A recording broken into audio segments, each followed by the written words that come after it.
spoken of the American century. I say that the century on which we are entering can be and must be the century of the common man. A radical redistribution of economic power. I mean, we know that racism is just a byproduct of capitalism. Everything would be all right if everything was put back in the hands of the people. We need a government that will make sure Americans are taken care of and organize the economy to serve the people, not the profits of a wealthy few. We now have the techniques and the resources to get rid of poverty. We got to start getting out there with the people. Get out of the movement and get to the masses. We need a government of action.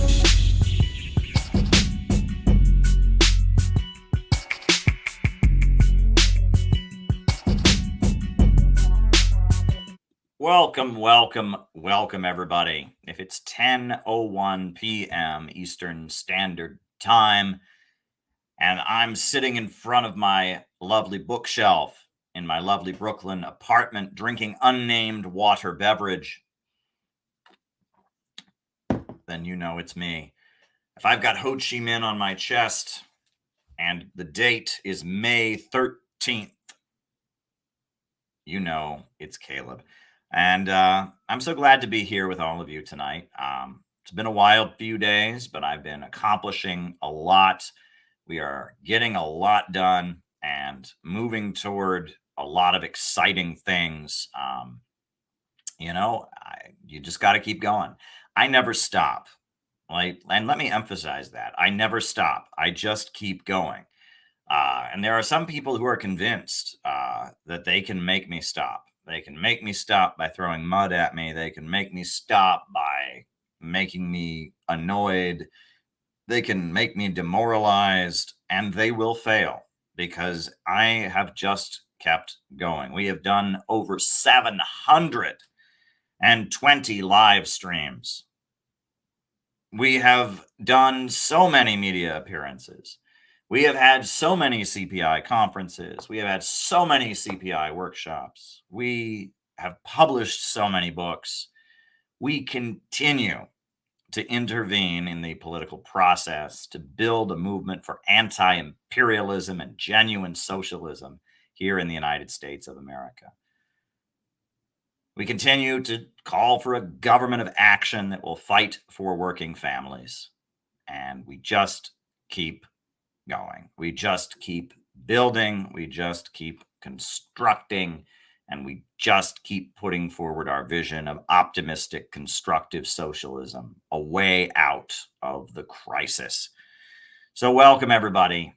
Glad to be here with you once again for yet another one of our great late night conversations. The way these conversations work, for those of you who may not be familiar, is first I give my opening remarks, which is whatever it is I'm planning to talk about. About an hour or so, sometimes less, sometimes more. I talk about what is on my mind for the evening. Then after that, we do a roll call where I call you all out as I see you. Names and locations. Names and locations. We find out who is on the other side of the camera, who is watching. And it's always a very diverse audience that we have here. People from all across America and all across the world. It's always beautiful to find out who's watching this program, who is engaging with us. And then the second half of the show is simply me answering your super chat questions for the rest of the night. That's the way we do things. That's the way this show works. So if you are watching, and you have something you would like me to comment on in the second half of the program, send a super chat on YouTube or a Rumble rant on Rumble. We are on both of those platforms, Rumble and YouTube. So if there's something you would like me to talk about or react to, a question you'd like me to answer, etc., send a Rumble rant or a super chat, and I will do my best to give you an answer in the second half of our show. And that's the way it works. Now, as far as announcements are concerned, at this point, we do have some great plans in the works. I'm not at the point where I can announce those plans, but it does appear that I will be at the Libertarian Party convention in Washington, D.C. on May 25th when Donald Trump speaks. I'm hoping to be there on other days of the convention as well. I will be attending that convention. And it looks like the Center for Political Innovation will be represented at the upcoming Libertarian Party convention to some degree, which is a good thing because I am convinced many people in the Libertarian Party want the same thing that I want. They want an end to these wars and destabilization operations around the world. They want a protection of our civil liberties, and they oppose the low-wage police state our government is moving to set up. In addition to that, I believe they want to free Julian Assange. They want to stop the prosecution of individuals like the People's Democratic Uhuru movement. And so I think there's a lot of good folks in the Libertarian Party who don't agree with my assessment of the economy and why the things that they oppose, like the wars, like the crackdown on our civil liberties, why these things are rooted in the economic foundations of our society and the free market and the irrationality of a system based on profits. So because of that, we hope to speak to some people, convince some people. So it looks like I'll be at the Libertarian Convention in Washington, D.C., May 25th. But we'll see. I mean, we'll see how things go. And we're planning some special outreach at that convention. That's the next project I have working on. Also, shout out to anyone who is in the audience who is in Los Angeles, because it looks like I'm headed to Los Angeles in early June. It looks like I'm going to be speaking at an event in LA on June 9th. It looks like, not totally confirmed, right? It's still being worked out, but it appears that I will be in Los Angeles, California in early June. Details still in the works, still being figured out. So if you're in Los Angeles and you're a fan of this program, by all means, get in touch and think about maybe coming to see me speak at an event in the Los Angeles area on June 9th. Not yet confirmed, details to be announced. So, I'm always doing something, right? I am just a go, go, go kind of guy. I cannot take a break, right? I get tired, I get exhausted, and then I get bored again and I'm ready to go, right? And I'm always doing something. So, I appreciate all of you because you've come along with me, and it can be an exhausting journey, but we have accomplished so much, and I could start going on about all we've accomplished, but then we would never get to what we want to talk about for tonight. So I'm going to get into my opening remarks for tonight. Remember that it's opening remarks first, then the roll call where we find out who's watching, then me answering your super chat questions for the rest of the night. That's the format. As I said, looks like I'm going to be at the Libertarian Party convention May 25th. Looks like I'm headed to Los Angeles on the first weekend of June or the second weekend of June, but not confirmed yet. Not confirmed yet. We're still waiting to hear about that. So, that's what I've got. So I'm going to start my opening remarks for tonight.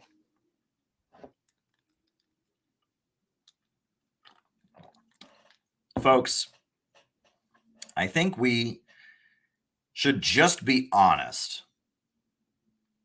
about the strategy that the United States has employed against Russia.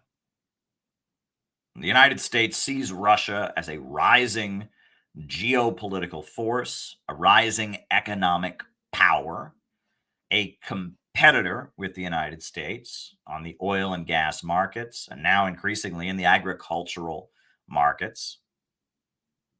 And as Russia rises, the USA has been trying to beat down and weaken Russia. They see Russia as a competitor. They liked Russia when it was poor in the 1990s, when Boris Yeltsin, who was an agent of Bill Clinton, was running the country, when it was being sold off to the highest bidder with neoliberal free market policies. The 1990s, Russia was wrecked. U.S. economist Andre Gunder Frank referred to it as economic genocide. The country was just wrecked economically during the 1990s. Mass hunger, mass starvation, people fleeing, drug gangs, suicide. The 1990s in Russia was a very, very bad time. And then things started to get better when Russian President Vladimir Putin got elected. Putin put oil and gas under state ownership. He built up Gazprom and Rosneft, two state-controlled energy corporations, as national champions, and he used the oil and gas revenue to rebuild Russia's economy, to rebuild the industrial base, to provide jobs and services. And since the early 2000s, Russia has been on a steady trajectory upward. Living standards have gone up. Living conditions have increased. The economy has expanded. In 2014, the United States put agricultural sanctions on Russia, tried to prevent Russia from being able to import any agricultural products, any food, any fruit, any crops. So Putin responded to that by rebuilding Russia's agricultural sector. And now Russia is a farming power. They are producing a huge amount of wheat. They have new farms opening up everywhere. Russian crops are having some of the biggest harvests in their history. The Russian agricultural sector is just greatly expanding.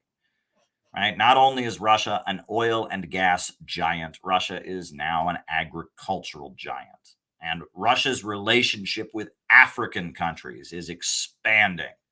At this point, there's a number of African countries that are increasing their trade with Russia, receiving fertilizer from Russia, receiving wheat from Russia and food assistance from Russia. Russia is working with African countries that have partnerships with its state-run mining corporations to develop and help African countries raise their people up out of poverty. Russia is doing great things around the world. And when Crimea voted to join with Russia, the results for Crimea were a lot of economic development. I've been to Crimea. I attended the Yalta Economic Forum, I believe in 2018, or maybe it was 2017. But I attended the Yalta Economic Forum. And when I was at the Yalta Economic Forum, I saw with my own eyes how much development has been brought to Crimea. You may not know this, but the largest bridge in all of Europe, the Kerch Bridge, was constructed by Russia. The largest bridge in the world connects Russia to Crimea, right? The Crimean Republic to the other parts of Russia. It comes with this bridge, the Kerch Bridge, the largest bridge in the world, or the largest bridge in Europe, I should say. Amazing what Russia has done. Russia is all about nuclear power. They have nuclear power plants. Russia is all about fusion energy research. Russia and China have a very close economic relationship. And that is why the United States wants to destroy Russia, because Russia broke out of the imperialist international financial system. Russia dared to wrestle itself free from the grip of Wall Street and London, who seized control of it at the time of the fall of the Soviet Union. And as Russia emerges to be a stronger economic power, a stronger geopolitical power, the United States has been more and more aggressive against Russia. And I think we're at the point that we should just call out the main U.S. strategy for attacking Russia. We should call it out for what it is. terrorism. Terrorism. The main U.S. strategy for opposing Russia is called terrorism.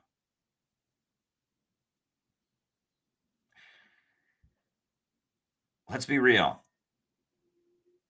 Russia has lots of natural gas, and Germany and Belgium and a lot of European countries need to import natural gas for heating in the wintertime.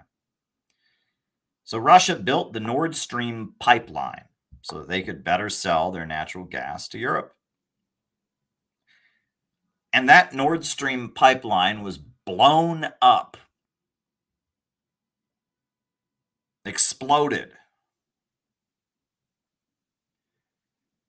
And the whole world knows at this point that the United States is responsible. All the evidence is there. Seymour Hersh has revealed it. All kinds of facts. It was very clearly the United States that blew up the Nord Stream pipeline. Now, if somebody in the United States went out and blew up a natural gas pipeline, they would be charged for what they did under some very serious laws. And that would be called terrorism. If you blow up a natural gas pipeline, and the result, of course, is a huge leak of natural gas everywhere. And the result is also infrastructure being destroyed and natural gas not getting to the destination it's intended to. If you do that, it has some pretty serious environmental consequences. Costs a lot of money, does a lot of damage. Well, the Nord Stream 2 pipeline was destroyed by the United States. And it did a huge amount of ecological damage. And that's the funniest thing about the whole thing. Not only did they destroy the Nord Stream 2 pipeline and then try to convince us Russia blew up their own pipeline, which would be the stupidest thing for Russia to do. Russia wants to sell oil and gas. The United States has been trying to prevent them from building that pipeline for a long time, but they proceeded to build it anyway. And then the United States threatened to blow it up, and then the United States blew it up. At that point, you have to just admit that's terrorism. And you also have to say that all of their environmental rhetoric is utterly hypocritical. If they can blow up a natural gas pipeline and have loads of natural gas emitted, I mean, you want to talk about global warming and environmental consequences. Blowing up a natural gas pipeline is not something that doesn't have an impact. But for all their green rhetoric and all their concern about climate change and emissions and all of that, they blew up the Nord Stream 2 pipeline. And then what happened in Crocus City Hall? There was a concert, a music concert that was shot up. Hundreds of innocent people, mainly teenagers, children who were attending a concert, were killed. Terrorists opened fire into a concert, killed all kinds of innocent people. And it appears that the United States government knew it was going to happen because several days beforehand, half a month beforehand, they issued a travel warning saying that they anticipated there would be an attack on a concert very soon. And then it appears the individuals who attacked the concert were trying to flee to the Ukrainian border. So it appears the government of the United States, the government that would have collapsed a long time ago if it wasn't being propped up by the United States and the NATO countries, it appears they had full knowledge that that attack was going to happen, and it appears they were cooperating with it. So what do you call it when a government knows that a violent attack on a bunch of civilians, people going to listen to some music at a concert? What do you call it when such people are killed in mass and it's allowed to happen and it appears that there's collaboration with the forces that did it? That's called terrorism. And now the latest thing is that in Belgorod, we see the Ukrainians carrying out attacks on civilians, bombing civilian areas, destroying apartment buildings, killing people on Russian soil, launching missiles onto Russian soil, and killing civilians. This is terrorism, plain and simple. The U.S. strategy for opposing Russia is a strategy of terrorism. And there's just no denying that. The U.S. government has launched a strategy of terrorism against the Russian government. And we should all refer to it as what it is. Blowing up pipelines, natural gas pipelines, is terrorism. Cooperating with and covering up for and enabling and not stopping people who shoot up concerts, that's terrorism. Launching missiles at civilian areas, destroying apartment buildings, causing apartment buildings to collapse, that's terrorism. The U.S. government is engaged in a campaign of terrorism against Russia. And we should make this abundantly clear. There should be no ambiguity about it. There should be no question about, is this really what's going on? This is what's happening. U.S. leaders have decided that terrorism is okay as long as it's being done against Russia. And that is an indefensible position. It's an indefensible position. When Ukraine launches missiles at civilian areas with the intent of killing civilians, when Ukraine is cooperating with people who shoot up concerts, and the American government basically announces before the concert attack that they knew it was going to happen, when the American government blows up a natural gas pipeline, causes an ecological disaster, destroys a very expensive piece of energy infrastructure, that's called terrorism. And we should call it out for what it is. And this is what the imperialists have to do in order to save their system. Their system is crashing and burning because of a long-term crisis of overproduction. And because of that, they are desperate to beat down any country that emerges as a competitor or a source of opposition.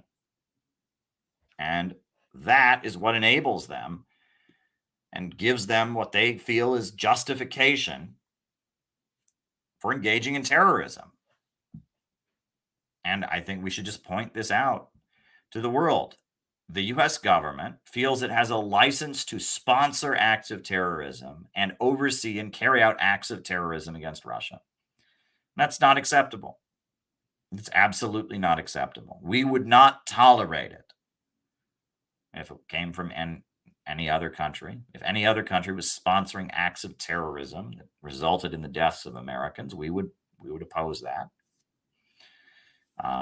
So I think we should just call it out for what it is. And,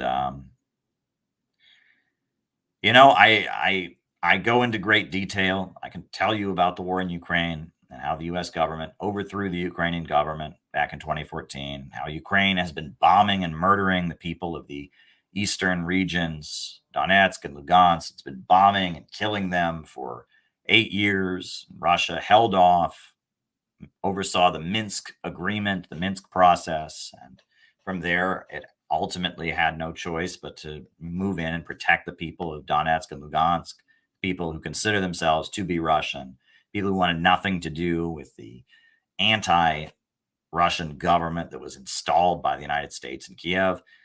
I can tell you about that. And I can show you the Alley of Angels. Again, this is something that you will never see on American television.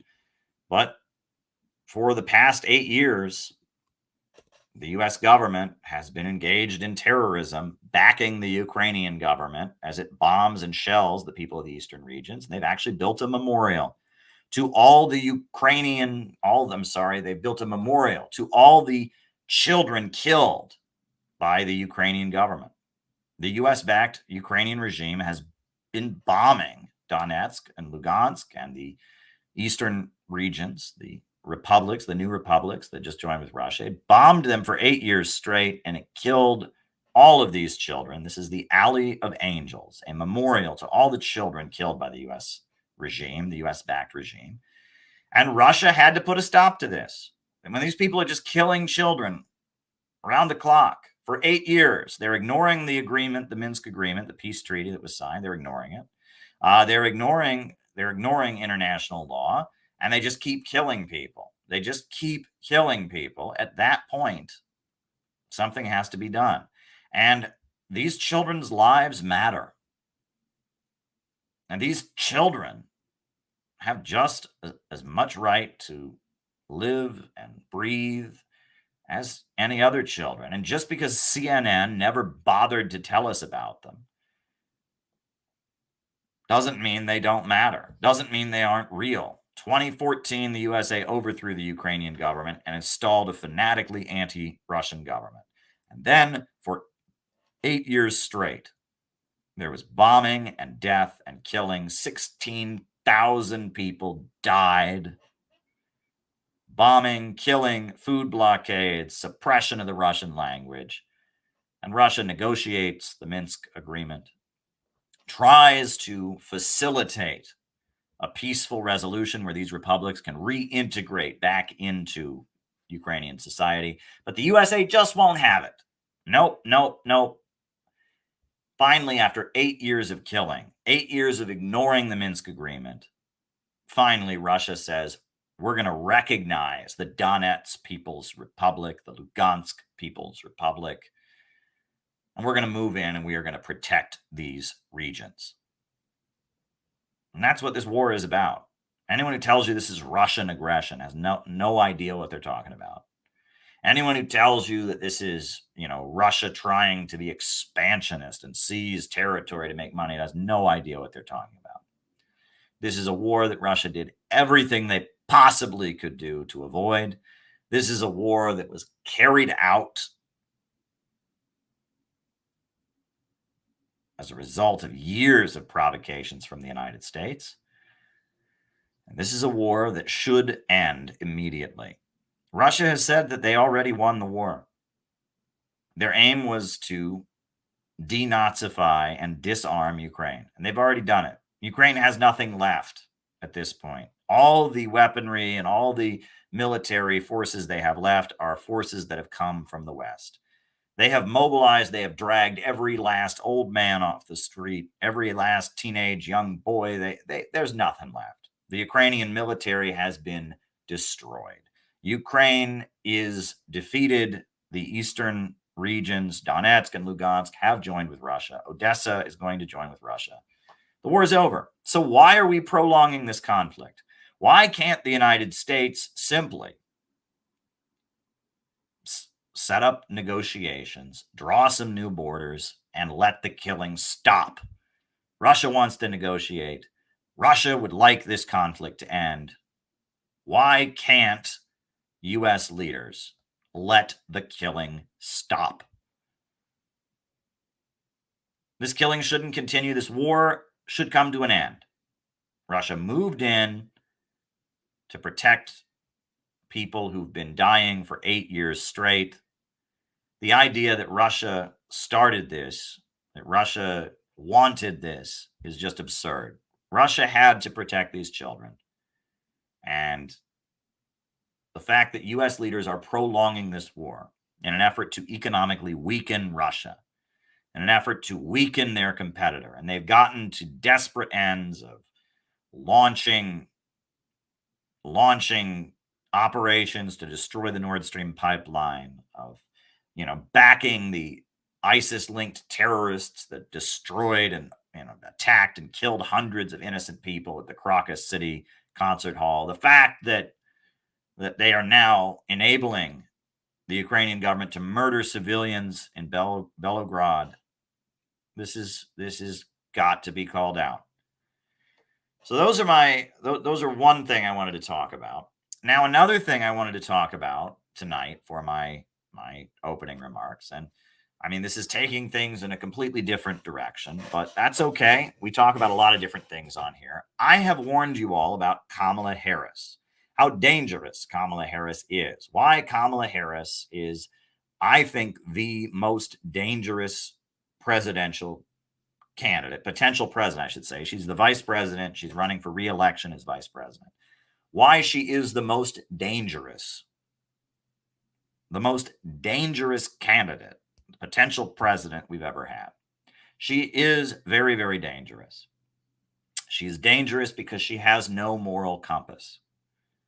She's dangerous because Kevin Cooper was just hours away from getting the death penalty, and the courts in California wanted to do DNA testing to make sure he was really guilty of the crime, and she tried to block DNA evidence. Kamala Harris is dangerous because the drug labs in California were turning up false positive results. And thank you, Gala. Thank you. I'm doing my best, just trying to spread the truth in a world of lies. The drug labs in California were turning in false positive results, and she covered that up. And hundreds of people went to jail because the drug labs were giving results that were not accurate, that were not true. Right? I mean, how do you do that in good conscience, right? People are not guilty of using drugs. The drug results that come forward are false, and you send them to jail on the basis of those results, knowing that they're false. How is that ethical? Kamala Harris is a very, very dangerous person. Kamala Harris is a narcissist, and it's okay. I mean, we should expect politicians to be narcissists. I mean, nobody likes being around narcissists because narcissists don't tend to think about other people and their needs. But at the same time, Donald Trump is obviously a narcissist. Barack Obama was definitely a narcissist. I mean, generally, people don't go into politics if they don't have a narcissistic streak. So, because we can lower our expectations, we almost expect our politicians to be narcissists. But Kamala Harris is a dangerous type of narcissist because her narcissism manifests itself in a desire to harm other people. Kamala Harris's narcissism, which manifests itself in the fact that she sees and perceives herself as a victim, the way she enacts her narcissism, the way she gets her narcissistic supply is by harming other people. And this is a consistent pattern throughout her entire life. She likes to harm other people. She needs to harm other people. The only way that Kamala Harris can get the boost that keeps her going is if she's hurting other people. I'm not exaggerating here. Kamala Harris became a criminal prosecutor because she wants revenge. Kamala Harris believes that she is a victim. She believes the world has been unfair to her. And based on that, she wants vengeance on the world. And the way she feeds her narcissistic ego, the way she motivates herself, she has a strong desire to punish and harm other people. And she locked up thousands of people in California for smoking marijuana. And then she admitted that she did it herself. And she worked her way up California politics by being the mistress of Willie Brown. Willie Brown is an organized crime human trafficking lawyer, right? Willie Brown is a San Francisco politician. And the way he moved up in politics was that if any woman was arrested for prostitution or any man was arrested for being a pimp, he defended them and he got them acquitted. He was a pimp lawyer. He was a sex trafficking lawyer. And Kamala Harris was his mistress. And she, even though he was married, and she was his arm candy, and she went to all of his events. And when Kamala Harris was a beautiful young woman in her 20s, just out of college, just out of law school, she was arm candy. And Willie Brown got her to rise up the ranks of the Attorney General's office in the Bay Area. And she moved up the ranks very quickly because this was the 1990s. This was the time when black men were being locked up across the United States at very high rates. And Kamala Harris looks like a black American, right? She's part Caribbean and part Indian, but she looks like an African American. And so she could convince black jurors to vote guilty and convict black men much more effectively than a white woman or a white man could, because she appeared to be a black woman. She was very effective at convincing juries to convict black men. And so between having sex with Willie Brown and being Willie Brown's arm candy, being the arm candy of a human trafficking lawyer, of a man who's very clearly tied to organized crime, a man who, he was the lawyer of the sex trade of San Francisco, and also using the fact that she looks like a black woman to help throw black men in jail.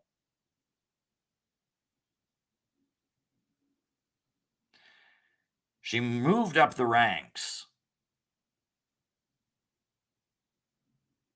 of California, and she became eventually the Bay Area District Attorney, and she became eventually the California State Attorney General.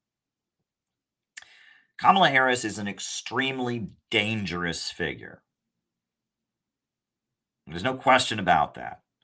And if she becomes president, we are all in danger. And they are trying their hardest to reboot Kamala Harris. And they did the Kamala thing. I smile all the time, guys. Come on.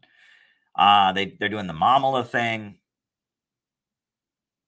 And they're now, this is the latest in their cringe attempts to reboot Kamala Harris. First, they did Drew Barrymore, calling her Mamala. It was so sickening. You can watch my video response reacting to that insane Mamala video. And now we have this. This was Kamala Harris in Atlanta, Georgia. This happened today in Atlanta, Georgia. And it's so stupid. I saw the headline and I just was like, are you kidding me? All right. We are now supposed to pay attention to the fact that Kamala Harris knows bad words. Kamala Harris knows bad words. She is so edgy. Kamala Harris can say the F word. She can say 4-letter words. She can use obscenities. And that makes her a strong, powerful black woman just like you. We're supposed to love Kamala Harris now because she drops the F-bomb, because she says the F word. To young women, Vice President Kamala Harris stole the show. She even used some potty language. Listen to this. My mother would. Did you say empowerment to young women? It's just so obvious the way that this is not news. They're trying to sell her, right? How did they begin the story?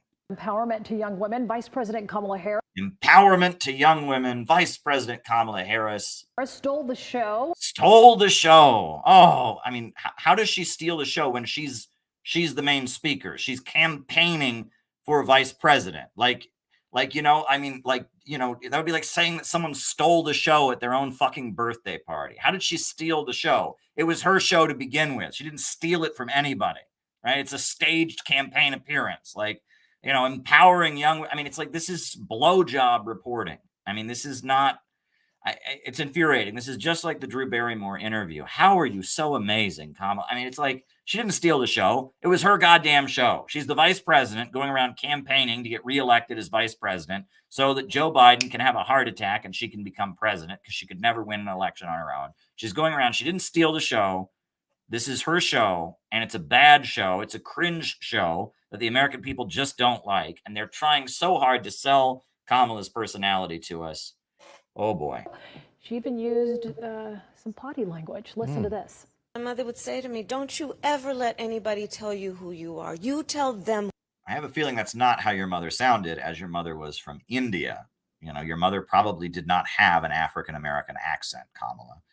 I know you think we're stupid and we're supposed to think you're Kamala from the block, you're Kamala from the hood or whatever, but your mother probably didn't sound like that, as your mother grew up in India. Your mother probably had a very, very different accent, Kamala. But continue the show. To me, don't you ever let anybody tell you who you are. You tell them who you are. Don't ever carry as a personal burden your capacity to do whatever you dream and aspire to do based on other people's limited ability to see who can do what. Like, why is she talking about this? I mean, she's been vice president for 4 fucking years. She should be telling us why she did a good job for 4 years, what she plans to do in the next 4 years. She shouldn't be telling us empowering stories about her fucking mother. Okay, this is how desperate they are. First, she's talking about her divorce to, Barrymore, and she's Mamala, and all that. Now she's, telling us, oh, my mother told me. Have you been sitting on your ass for 4 years? I mean, your mother was still your mother 4 years ago. This shows you how much of a joke candidate she is. The fact that they're now trying to make us sob about her mother. We're supposed to think she's this great example of female empowerment. If she wanted to be a great example of female empowerment, she could have been an effective leader in the past 4 years. She could brag about all the things she's accomplished in the past 4 years. Oh, wait. She hasn't accomplished anything. We have to know that sometimes people will open the door for you and leave it open. Sometimes they won't. And then she's definitely had doors open for her. I'll tell you that much. When she ran for president in 2016 and had the backing of all of Hillary Clinton's top donors and had the support of mainstream media, she got less than 1% of the vote. And yet she still managed to get on the ticket as vice president. Now, you want to talk about doors being opened for her. Kamala has had some doors opened for her. Willie Brown opened some doors for her, right? That's why, she, was conveniently available for him. Willie Brown, the prominent New York City corrupt organized crime politician, opened lots of doors for Kamala. And somebody else opened some doors for her when the voters said they didn't want her, that she was not a good candidate at all. And yet she still managed to be vice president because she had a lot of powerful friends backing her. Kamala's had plenty of doors opened for her. Ability to see who can do what. We have to know that sometimes people will open the door for you and leave it open. Sometimes they won't. And then you need to kick that door down.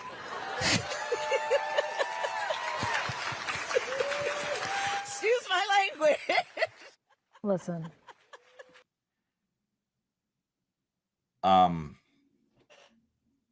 Can I point to the absurdity of the fact that I'm sure everyone in the audience has heard a bad word before? I'm sure with the level of where American politics are at this point, thank you, Rachel. There's nothing remotely interesting about this. A politician said a bad word, but yet this is a news story in Atlanta. In Atlanta, Georgia, the local news decided to do a story about the fact that the vice president said a naughty word. She says her naughty word, which they bleep out because that's FCC guidelines. And then she giggles and laughs at herself for a prolonged period. Like there's this prolonged period of self-congratulation because she said a bad word. I mean, this is dumb politics, right? This is idiot politics, stupid politics. You need to kick that door down. Oh, no, she didn't. Kamala Harris said a bad word. Excuse my language. Oh, my God. She did it. She said a bad word. Oh, my God. Oh, my God. This is so crazy. Kamala is just so unpredictable. She's such a powerful woman. Oh, my God. She said a bad word. Oh, my God. Listen. She didn't get to this position being nice all the time. Vice President quickly apologized. That's the understatement of the year. She didn't get to her position being nice all the time. Yeah, that's the understatement of my life. She got to the position she's in by throwing innocent people in jail and covering up that the drug labs were giving false results. She got to the position she's in by trying to execute innocent people. Her office, when she was California State Attorney General, argued that the state of California shouldn't let people out of jail because it needed their cheap labor. Yeah, she didn't get where she is by being nice to people. That is, you are 100% correct. That is some great journalism there, local news in Atlanta. You are damn right about that. She did not get where she is by being nice to people. Kamala got where she is by being a pretty nasty, cruel, selfless, selfish, sadistic, narcissistic person. You know, so yes, you are right. You are right, local news reporter. Listen. She didn't get to this position being nice all the time. Vice President quickly apologized, adding a bit of humor to the moment. She spoke in D.C. this morning at a summit for Asian Pacific Americans. Live at 5. Okay. Now, I mean, that was it wasn't even in Atlanta that this happened. It was just the Atlanta News that decided to report on it and do a fluff piece like that. It was in Washington, D.C. that she said the naughty word. Like, are we noticing here about how American media is just shilling for her between Drew Barrymore and now that? I mean, this is blatant shilling on the level that we have never seen. Kamala Harris is the most dangerous presidential potential president that we've ever had. And for those of you who maybe haven't seen the video, I'm going to show it one more time. For those of you who've seen it, I just can't show this video enough. But then after that, we'll do the roll call and I'll start answering your questions. So here we go. What's bizarre is she's trying to frame herself as Miss Black Lives Matter, when in reality, Kamala Harris was the queen of mass incarceration. Kevin Cooper was hours away from receiving lethal injection. Hours away from it. His lawyers asked that DNA evidence be acquired in order to make sure he was actually guilty of the crime. And Kamala Harris's office tried to prevent DNA evidence from being acquired. They wanted Kevin Cooper to be executed, but the governor of California disagreed. They acquired DNA evidence, and the execution was stopped. The New York Times tells us that she feels really bad about it, for whatever that means. And people can also recall that while she was head of the California State Attorney General's office, over 1,000 people were locked up for smoking marijuana. She presided over jailing a lot of people. And on top of that, the drug labs in the state of California that were being used by the police were turning up false positive results. And yet, Kamala Harris's office did not tell the defense attorneys or the judges about this. They knew that the drug labs were turning over false positives, and people went to prison because her office concealed that their drug labs were turning up false positives. And another thing about Kamala Harris, I don't know if people saw, but there's a video of Kamala Harris where she's bragging about how she jailed the parents of children who were truant from school. I would not be standing here were it not for the education I received. And I know many of us will say the same thing. And I believe a child going without an education is tantamount to a crime. So I decided I was going to start prosecuting parents for truancy. Well, this was a little controversial in San Francisco.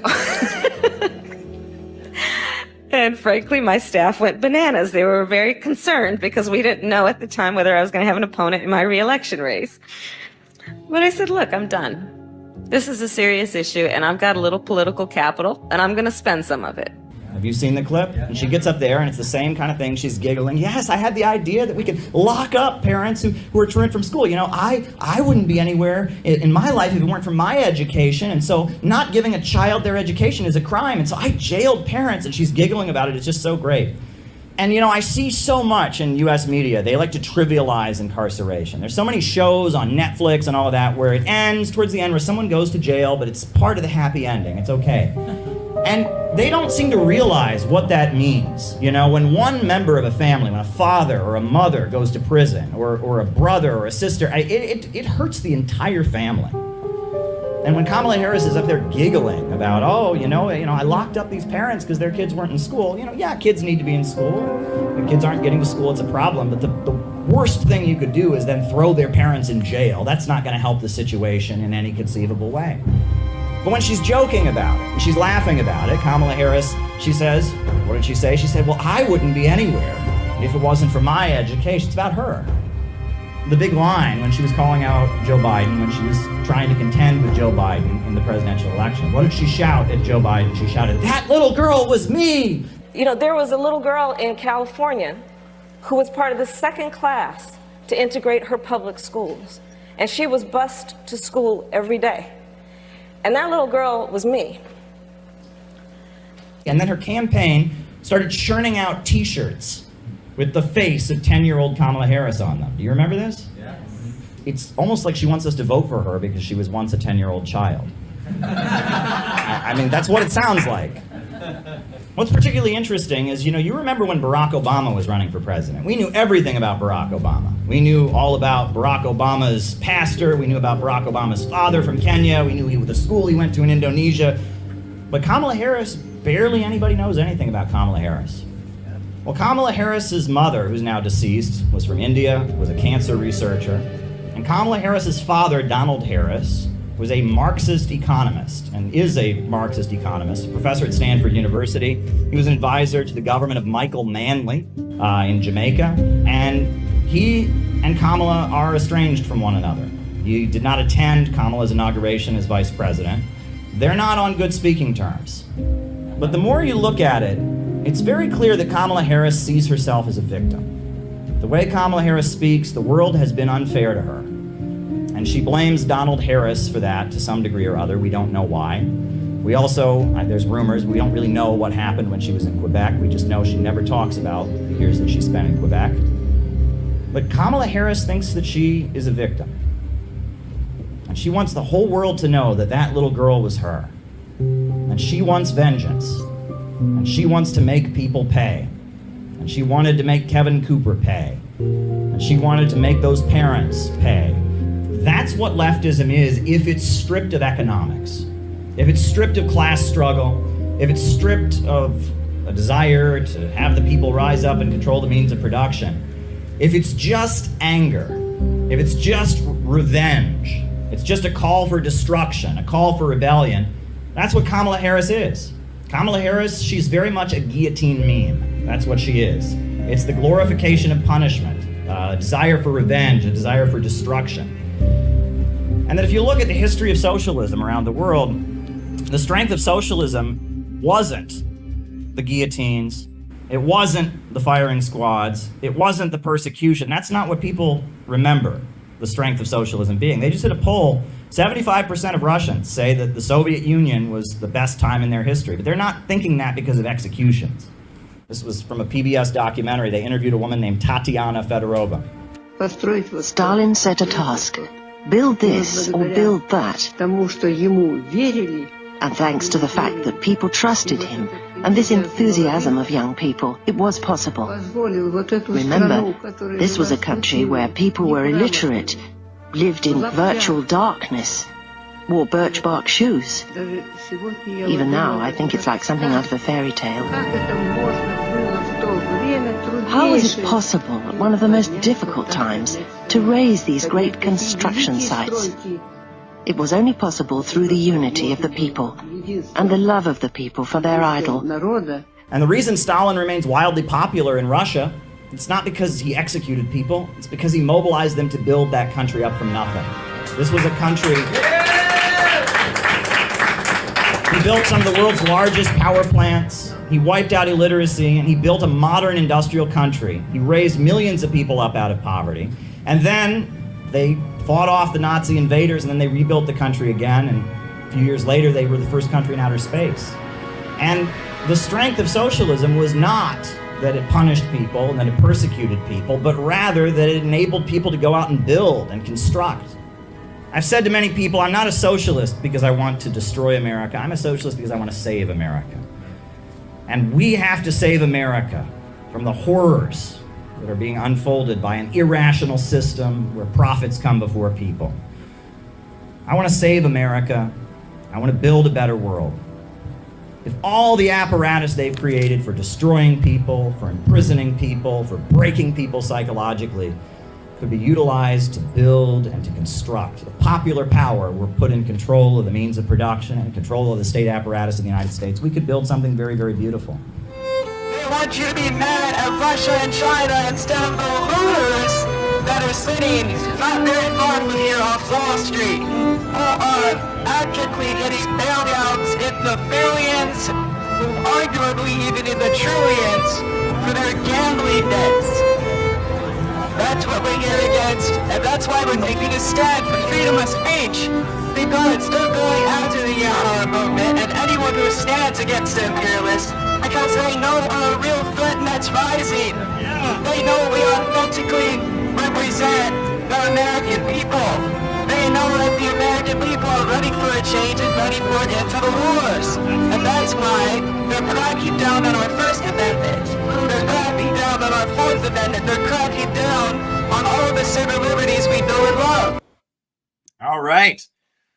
Okay, names and locations, folks. Names and locations. I will call you all out as I see you. Names and locations. And we're going to do the roll call. I'll call you all out as I see you. Names and locations, names and locations. Then from there, I will start answering people's questions. Joe in Los Angeles. Welcome, Joe. Good to have you, Joe. I might be in Los Angeles in a couple weeks. Chicago, Illinois, Lawrence Johnson, Bob Troy in New York, Utica, Mark Jones. We have anal glands. What does that have to do with anything? All right, I am going to block Mr. Anal there. Zach in Richmond, Ottawa, Ontario, Ryan in Kansas City, John McCarthy in Chicago, Rachel in Winder, Georgia, Chris in April in Salt Lake City, Alex in Brazil, Cleveland, Ohio, Dustin Schlesinger, Virginia, Stephanie, FEMA Region 4, Carolyn and Dario from Brooklyn, welcome. If you are vegan, Philip in Brooklyn, welcome, Phil. Good to have you.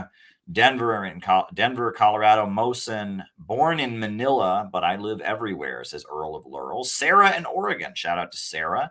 Springfield, Massachusetts, UK, Fraser. Seasoned noob in China. Kieran in London. Clifford in Los Angeles. Dave in Rochester, New York. Welcome, Dave. Good to have you with us. Names and locations. Names and locations. Oh, I see we've got a Rumble rant from that's just come in from Doc Green for Peace. Very good. Shanty in Mexico. Anthony in Detroit. Names and locations. Names and locations. If I missed you, feel free to say it again. Zach in Richmond.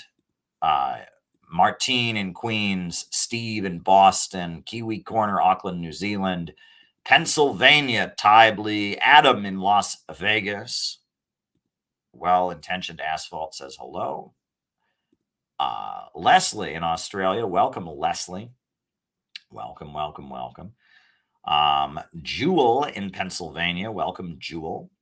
Welcome, welcome, welcome. Anybody else? Names and locations. Oh, Herb Bryant in Tampa, Florida. Welcome, Herb. Good to have you. Belfast, the occupied 6 counties. Michael, welcome. Welcome, welcome.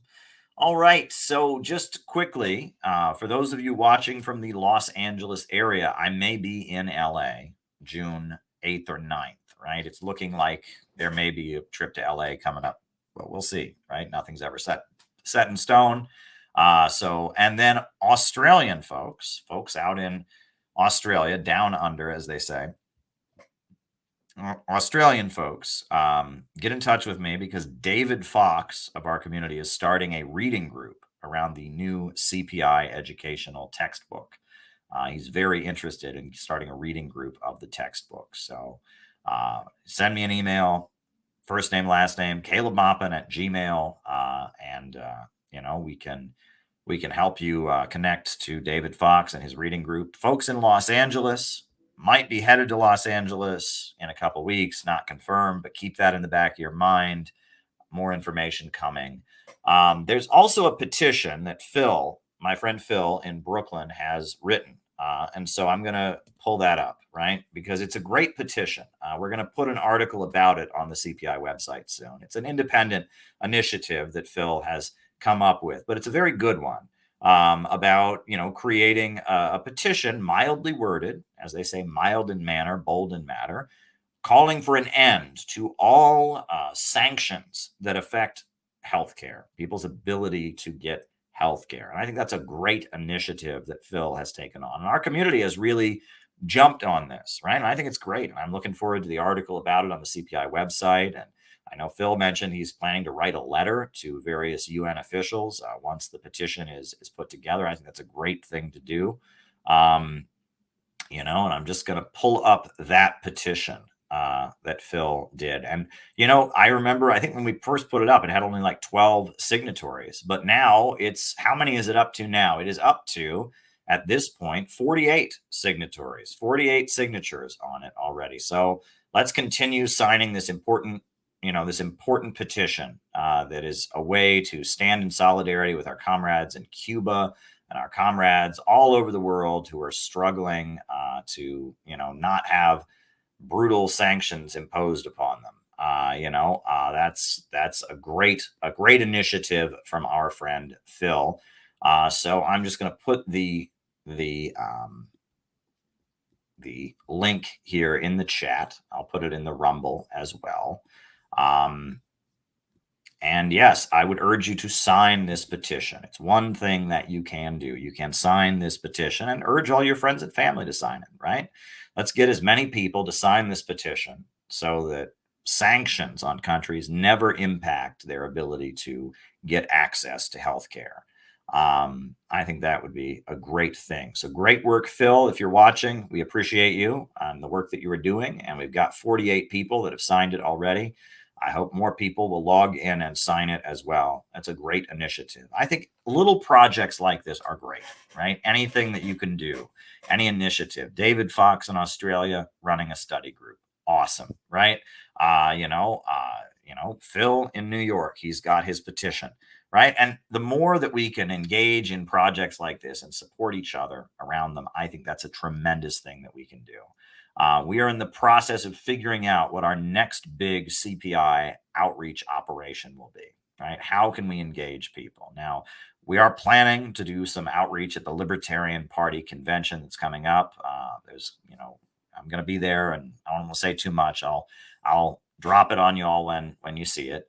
So that's in the works. But there's other things that we can do, right? The main thing is we need to find a way to engage people with our optimistic, constructive, anti-imperialist message. We are against imperialism, capitalism in its monopolistic stage, the dying Western system that is grinding the people of the world into poverty. We're against that system. And instead, we want a rationally organized economy where the needs of the people come first and growth is promoted and we can build and increase living standards.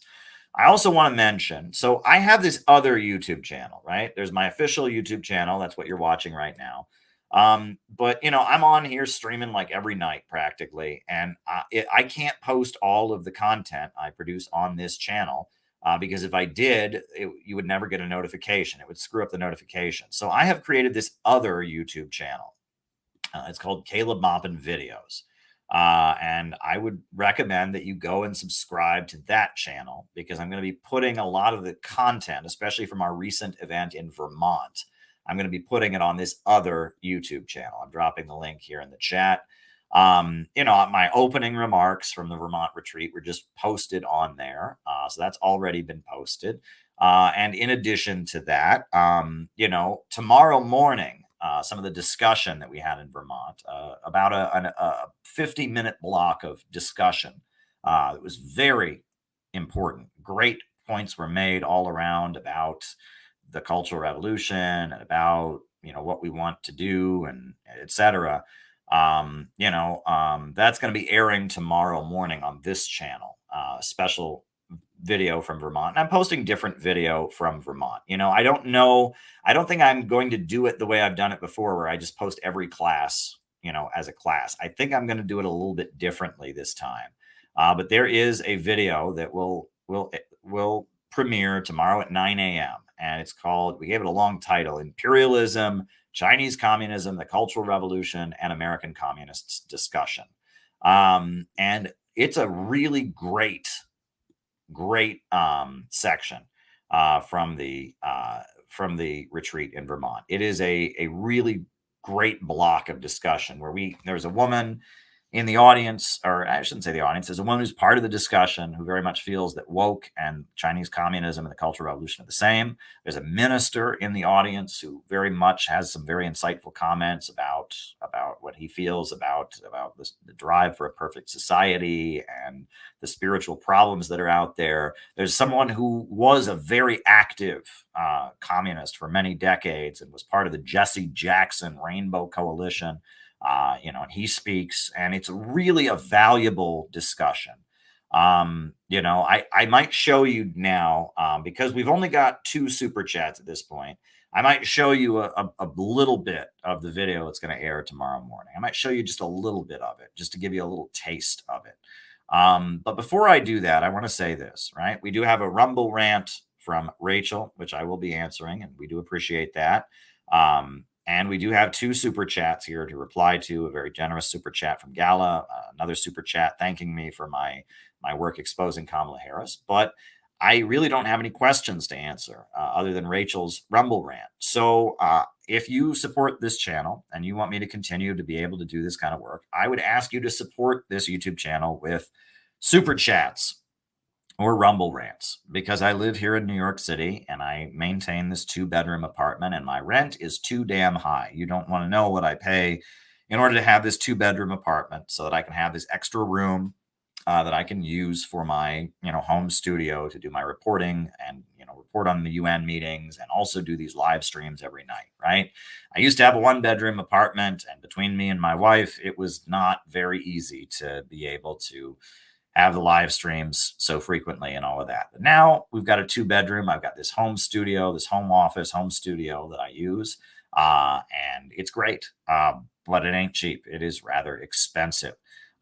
So I would ask that you support this channel in ways that you can. And one way to support this channel is just send me a super chat. Give me something to talk about in the second half of the show.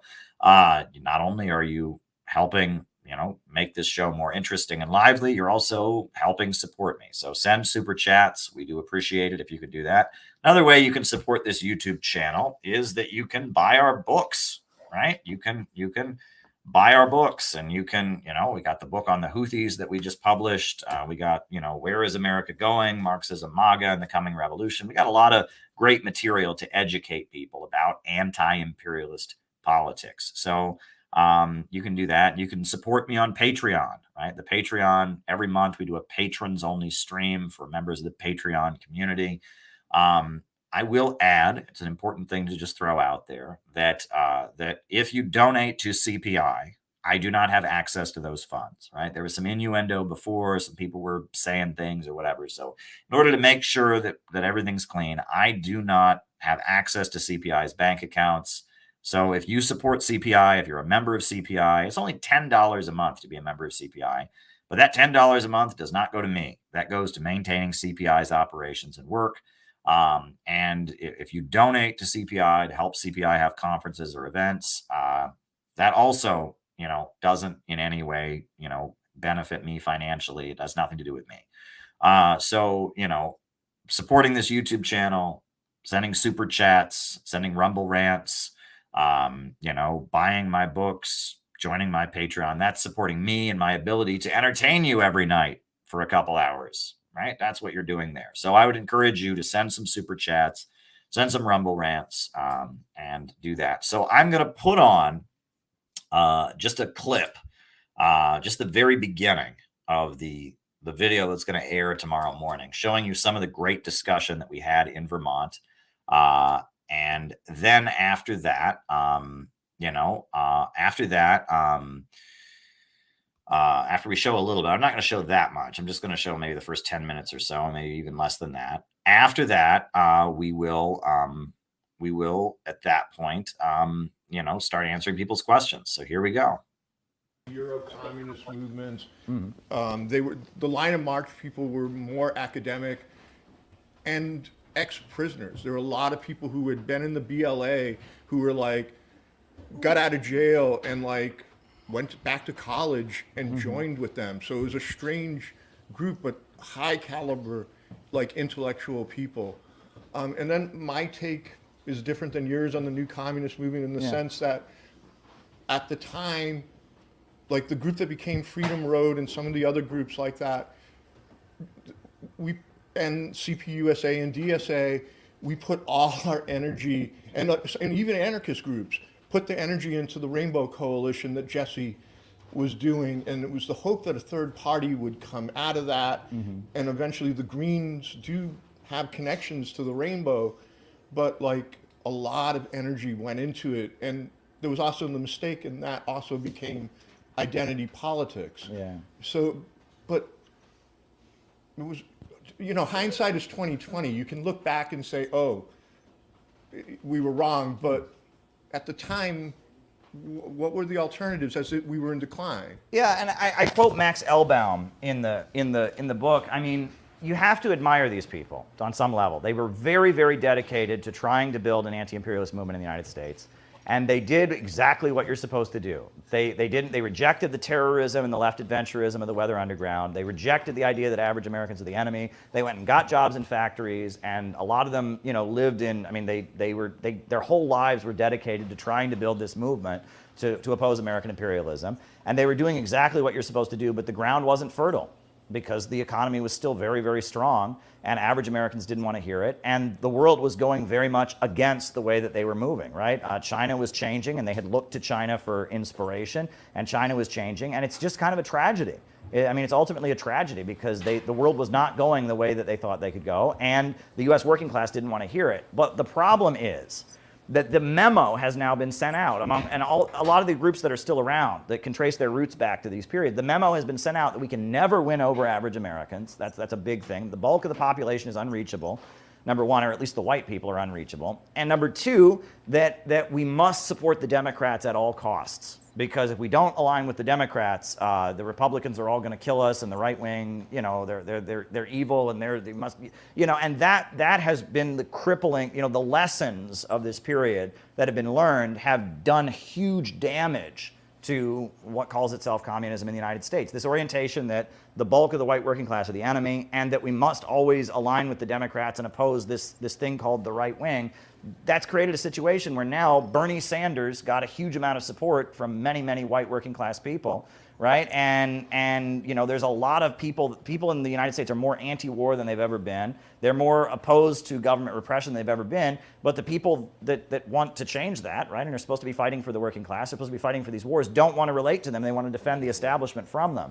And it's created this situation where politics has gotten bad, and we need to unlearn what these people very tragically learned. And that, it's sad, and for a lot of these people, it's not a question of intellectually arguing with them. It's a matter of trauma. It's a matter of, you have to remember these people, you know it better than I do, I'm sure, but I'm saying that for these people, there were fist fights, there were deaths, there were killing, there was, people died, people, May of 1980, after they did their Death to Deng Xiaoping rally, the RCP decided they were going to call a general strike on May 1st, which was ridiculous. It's this tiny communist group, and they're going to call a general strike. They called it May Day 1980. And so all over the country, their members were going around and waving communist flags and such, and getting beaten up, and et cetera. And I believe there was a guy who was stabbed to death, right? Somebody stabbed him to death, and there was another person whose body was found at the bottom of an elevator shaft in New York City, and that these people were very dedicated to what they were doing, and the population didn't want to hear it, and they were enduring like real physical, violent attacks from and the idea of talking to some of these older folks and getting them to understand that the Trump people are the ones that are at odds with the ruling class, and that while their ideas are backward, we need to engage with them, and that the liberals are the bigger threat. They don't want, I mean, it's just like in one ear and out the other. They can't hear it. You know what I mean? They're thinking about the times they got punched in the face. They're thinking about their friend who got stabbed to death, and they don't want to hear it. And it's similar in Latin America. There's a similar problem. Because right now, in Latin America, I mean, at least there wasn't a civil war. But in a lot of Latin American countries, you see the old right wing is starting to realize that Russia and China will give a better deal to the country, and that it's the kind of the woke folks that are aligned with the United States. But then the hardline communists and the old right wing have fought each other in a civil war where like thousands of people have been killed. So they're not going to unite together and align with Russia and China and make, and develop the country. There's real trauma there. So this is what we're trying to overcome. These are my thoughts. I have a lot to say. I apologize if I've gone on for a while, but go ahead. No, I agree with exactly what you're saying. And especially Trump became a lightning rod for this, radioactive lightning rod to instill this mental virus. People became apoplectic of Trump, and he never has done anything near as bad as what we're seeing right now with the Democrats in office. But what the whole Trump brought in from that Trump derangement syndrome is it segued, it was like a mental virus that segued right into a COVID derangement syndrome. And then from there, we've got various derangement syndromes. And so this is the time period, we're after it now, of when China had their Cultural Revolution, which to me is such a pivotal lesson in history. So, because I think that's exactly what the derangement syndromes have brought on, such that now we're at dysfunctional woke on steroids, that is keep us divided and separate. Where have the left done any kind of postmortem analysis of China's Cultural Revolution? Well, that's us. I mean, the title of this book is Out of the Movement to the Masses. And the point is we have to break with the left, and we have to build a socialist movement among people who love their country and want to build a better America. All right. So if you want to see my answer to her question, you need to tune in tomorrow and watch this video when it airs on YouTube. So it airs tomorrow morning, and I'm posting highlights from the retreat in Vermont. There's plenty to post. And shout out to Tyler. Thank you so much for getting the video of the retreat done, because there was so much valuable discussion. We had such a wide variety of people at the retreat, and the valuable exchanges we had there was just amazing. So yeah, I can't wait for a lot of that video to be out there. So now I'm going to start answering people's questions. We got a few more super chats that have come in, and we're going to start with Rachel's Rumble rant. How is the U.S. government stupid and smart at the same time? Ex-U.S. seizes billions of dollars from Russia, accelerating the collapse of the U.S. dollar. Stupid. Yet their psychological control of the U.S. public is nearly perfect. Smart. Well, I think that it's a matter of if you are quote unquote smart, right? You focus your smart in one way. And this is a really important thing, right? I'm trying to think of an analogy, but it depends what your goals are. What are you trying to accomplish? Right? And if you apply all your intelligence and all your smart people towards strategizing to achieve one particular goal, there may be very, very obvious things that get neglected. And why is it that we're moving very rapidly toward the US dollar losing its value, right? The USA has put up sanctions on so many different countries. Countries are not using the dollar. De-dollarization is increasing around the world. It's only a matter of time before the US dollar collapses. Why is that move that seems very stupid on the part of US leaders? Why is that move being taken? Well, it's being taken because they are concerned about preserving their monopoly. And they see Russia and China and Venezuela and Iran and other anti-imperialist countries as a threat to their monopoly. And even if the US dollar loses its value, they still will maintain their monopoly, right? And they're more concerned about hurting Russia and China and Venezuela and Iran in the short term than they are about in the long term thinking about the economic consequence of the dollar decreasing its value and the dollar collapsing. And the decrease of the dollar is probably going to happen very gradually, right? Because it's, the de-dollarization is also happening very gradually.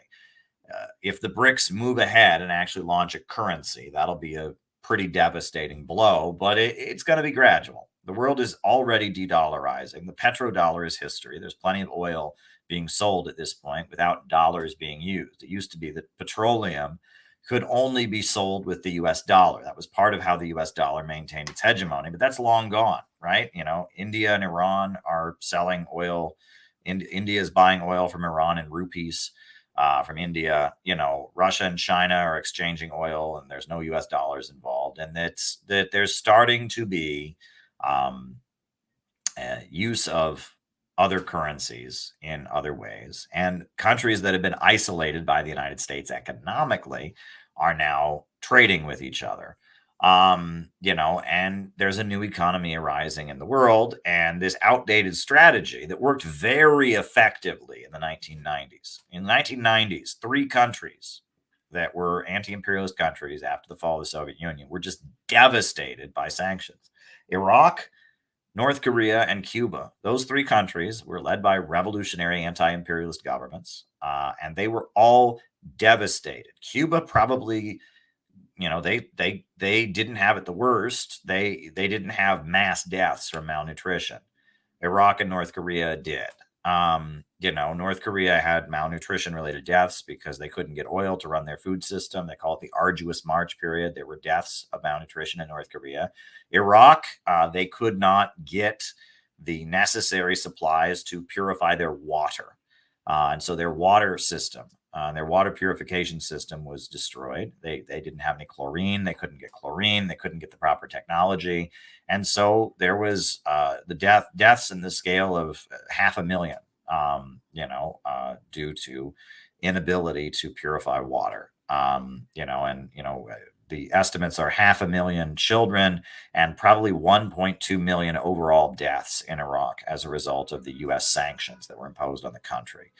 There were members of the United Nations who stepped down in protest of the sanctions. I mean, it was genocidal what the USA did to Iraq with the sanctions in the 1990s. And Cuba was also devastated. I mean, Cuba, the electricity could only come on for a few hours a day, and the economy in Cuba really suffered in the 1990s.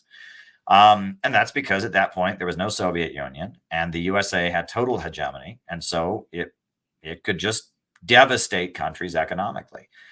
Well, that's not the case any longer. Now, if the USA doesn't want to trade with Venezuela, Venezuela can trade with Iran, or it can trade with Russia and China. And that this outdated strategy of, we don't like a government, so what we'll do is we'll just hit them with sanctions, and then millions of their people will die, and eventually we can invade, or it just doesn't work, right? And Cuba is still intact, and North Korea is still intact, and Iraq, they had to ultimately invade the place and just blow it to shreds. The sanctions, may have weakened Iraq and made the U.S. invasion easier, but the sanctions aren't ultimately what destroyed Iraq, right? It was particularly bad in Iraq during the 90s, but the U.S. invasion made it far worse. So that outdated strategy of sanctioning countries, I mean, the number of countries that have U.S. sanctions on them, Zimbabwe, Belarus, you name it. There's any country that has any revolutionary or anti-imperialist current to it is hit with sanctions. Those policies are just, they're just backfiring, and the world is de-dollarizing. But then you said about the propaganda control of the population that shows our U.S. leaders being smart. Well, I'm not sure they have as much control as you would think, because it seems like anti-imperialist ideas are filtering into the population. Americans are more anti-war than they've ever been. People and they're almost trying to manage the dissent. and channel it in different directions, right? They talk about cognitive infiltration and, some of the, but they're not, at this point, I wouldn't argue that they don't have the majority of Americans just cheering for their foreign policy moves. I would argue that there's more dissent now than there was when I was a kid. I'll just tell you that much. In the 90s, even during the Bush years, there's far more dissent among Democrats, among Republicans. A lot of people just don't trust the government, feel like the government works for a group of rich people who don't care about them. Anti-establishment and anti-war sentiments are quite widespread among the U.S. public. I would say that they're not doing a really good job. What they're trying to do is they're just trying to manage the dissent and channel the dissent into hating China, or channel the dissent into hating Trump supporters, or channel the dissent into thinking it's communism. It's actually communism. Biden's a communist. They're trying to almost manage the dissent because they've already, there's so much dissent going on at this point. They're just trying to manage it and control it to some degree or other. But there you go. Hope that answers your question, Rachel. There we go. Gala is a great supporter of our work, and I will never forget the children of Donbass. I will keep raising awareness, and I will keep standing up for the truth, and I will keep warning about the danger of World War III. We need a government of action that will fight for working families. And so, I will continue raising awareness. I will continue standing for truth, and thank you. Thanks for teaching about dangerous Kamala Harris. Yes, and I'm thinking about, I've written my book about Kamala Harris and the future of America, but I'm thinking about writing a shorter piece, that should come out soon. I want to write a piece that's more accessible. I feel like the Kamala Harris book, it was mainly aimed at a socialist, communist, leftist audience. I want to write something that's more mass accessible and shorter and more to the point, because, we need awareness about it, and it's an important thing, and no one talks about it but us, right? I mean, there's this new book, thank goodness, that came out called Amateur Hour, which has a lot of useful information in it and confirms everything that I've said. But the book is kind of confused about who it's talking to, right? The book, it's for a conservative audience. Conservatives tend to like the police, and and they're kind of confused about some of it. So it's not clear in its messaging. It has a lot of information about Kamala and how narcissistic and cruel and indifferent to other people's suffering that she is. But it also, it's a little bit messy and confused. It has a lot of good info in it, though. And I've learned a lot from that book, Amateur Hour. And I need to write a piece about Kamala Harris. So I'm working on compiling a piece. We have that good video that I just showed, and I'm trying to get circulation for that. And we just need to get the message out there. All right, next.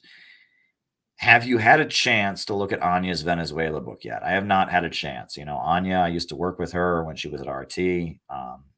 She does great work around Venezuela and anti-imperialism and gray zone. And I know she's a parent, she's a mother, and she cares for her child, and she, does great anti-imperialist writing. And, I generally agree with anything that she puts out there. So I can't imagine I would object to the book in any way. I probably is a great book, and I know that she's friendly with people that are friendly to me, and I've seen her around. She and Max Blumenthal do great stuff. I see them around every so often, and I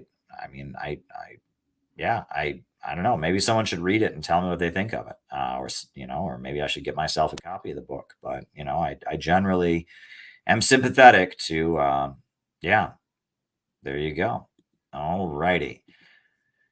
Okay, USSR liberal students who wanted socialism with a human face. Where are they now? Any reflection or self-criticism? Well, there's a number of them that just left, right? Because you have to remember that the people that were part of the Cultural Revolution, the people that were part of the color revolutions to bring down socialist governments were often the most privileged people in these countries. They were the high-achieving engineers and scientists and filmmakers and stuff. And so a lot of them, especially if they were useful to the United States and helping overthrow these anti-imperialist governments, a lot of them got visas and just left. And that's one thing that has been pointed out, is that a lot of them, as soon as the wall came down, they were out of there. there was some reflection. Michael Parenti, in his book Black Shirts and Reds, he has an essay, about the overthrow of communism and how, the devastating economic results of the fall of the Soviet Union. And there were a number of people who said things like, we didn't know what we had, right?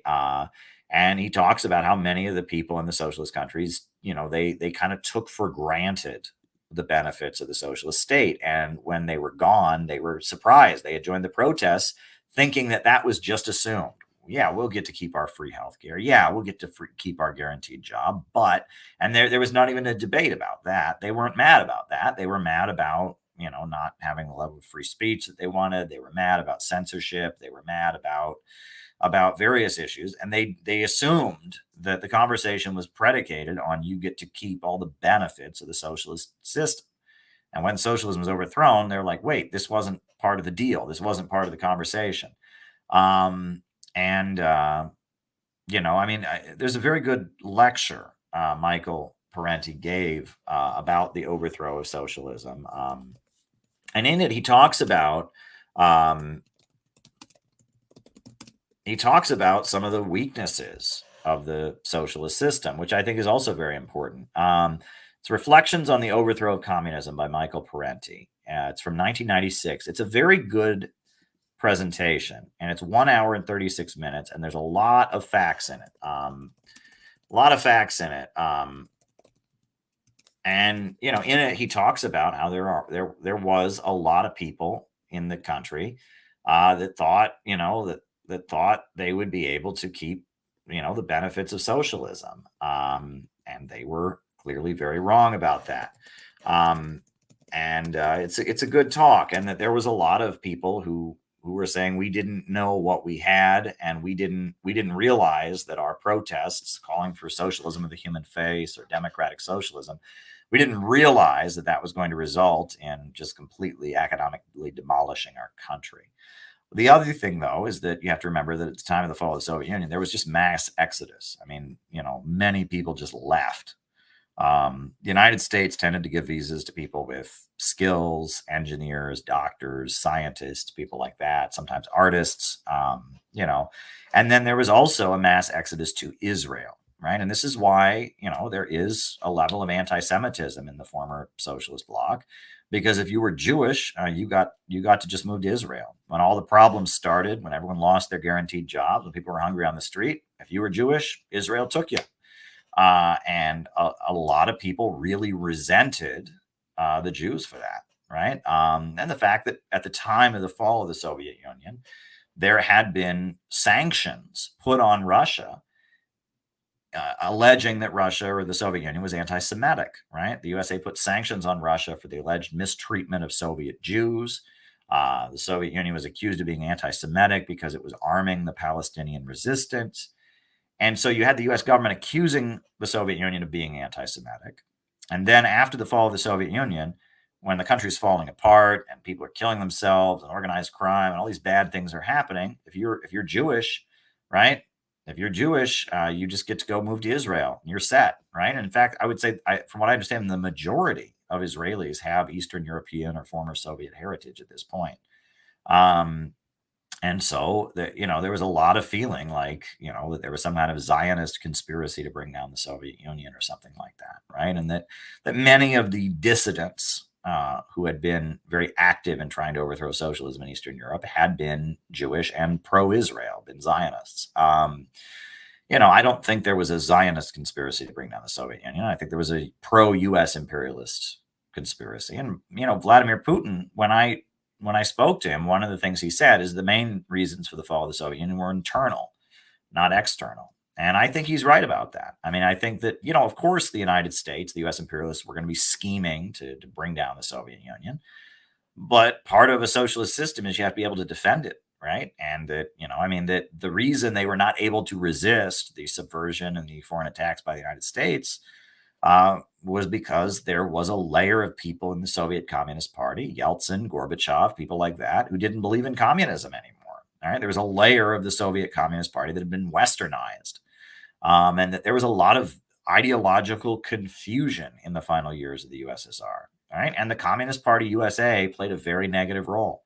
right? They were bringing in all kinds of Western intellectuals, and they were playing up the idea that the USA was, going to let the Soviet Union transition to being a social democratic welfare state, and the Angela Davis wing of the Communist Party that eventually, quit, that eventually just left the CPUSA and became the Committees of Correspondence. That wing of people, the pro-Gorbachev wing of the Communist Party that became Committees of Correspondence that was led by Angela Davis, I think that they were very, very heavily infiltrated by American intelligence, and that they were playing a very, very negative role, and that they were feeding disinformation to the Soviet Union. They were ideologically contaminating the Soviet Union. This is all true. I mean, these are all facts. We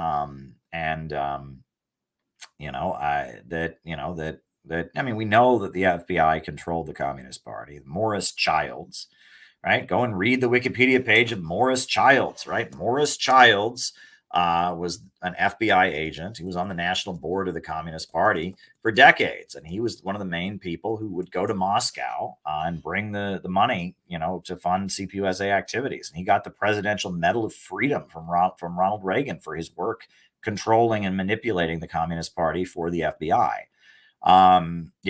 Read about it. You don't have to believe me. Go read about it on Wikipedia. So, there was a lot of confusion. But I guess the original question was, where did the people who believed in quote unquote socialism of the human face go after the fall of the Soviet Union? Many of them just left the country. Many of them repented and realized that they were wrong. Some of them probably went to Israel because there were a number of them that were Zionists. Not all of them, though. And it wasn't a Zionist conspiracy. I think it was a U.S. imperialist conspiracy. But there you go. All right, folks. Well, listen, it's been fun. I'm going to say goodnight for now, but I'll be back. So I'm going to put on the closing music, and I will see you all another night. I will see you all probably tomorrow. If not tomorrow, another time real soon. So thank you very, very much. Talk to y'all soon. New upsurge in the struggle against U.S. imperialism is now emerging throughout the world. Ever since World War II, U.S. imperialism and its followers have been continuously launching wars of aggression. But the people of various countries have been continuously waging revolutionary wars to defeat their aggression. And while the danger of a new world war still exists,